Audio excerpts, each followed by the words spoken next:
Alors qu'Elena Morna conseille de se couvrir, une candidate polonaise aux élections municipales fait tout le contraire. Sur ses affiches de campagne, elle est langoureusement étendue sur le sable en bikini sexy.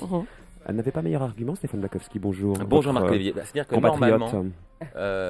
Une compatriote à vous, Stéphane. Le meilleur argument normalement de Katarzyna Szolczek, c'est la voix. C'est normal parce que les chanteuses, Elena s'en souvient certainement, elle a représenté la Pologne. Elle était candidate pour représenter la Pologne en 2009 à l'Eurovision. Et malheureusement, elle n'a pas été élue par les téléspectateurs polonais. Donc cette année, elle retente sa chance à de nouvelles élections, mais pas à l'Eurovision, aux vraies élections, aux municipales à Varsovie. Donc elle a bien vu comment faisaient les vrais candidats. Elle a fait comme eux une affiche, bien sûr, avec ses 3 principales qualités écrites en grosses lettres rouges sur l'affiche: belle, intelligente, compétente.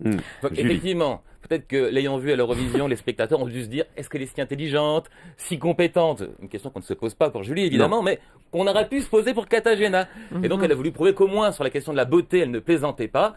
Et alors, coup de bol, figurez-vous que, avant d'être chanteuse, elle avait été mannequin pour maillot de bain. Donc elle avait quelques clichés d'elle sur la plage au Portugal du meilleur effet qu'elle a utilisé. Chez Elena. Bien sûr. Bien sûr, tout est préparé dans cette chronique. Pas de coïncidence.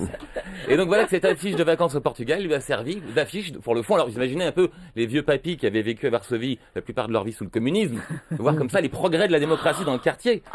C'est pas Jaruzelski qui aurait posé un maillot de bain. Non. Et donc elle a fait une deuxième photo malgré tout pour rassurer les papis, où elle se montre avec un chien, mais cette fois-ci elle s'est rhabillée, rassurez-vous, rien de scabreux, simplement pour montrer qu'elle est gentille. Le résultat mitigé, c'est-à-dire qu'à l'international, grosse campagne, elle a eu des articles, elle a compté sur son blog dans 57 pays différents. Plus Europe 1 ce matin. 58. Et aux élections dans son quartier, succès mitigé, elle a eu 55 aussi, mais voix. 55 voix dans le quartier.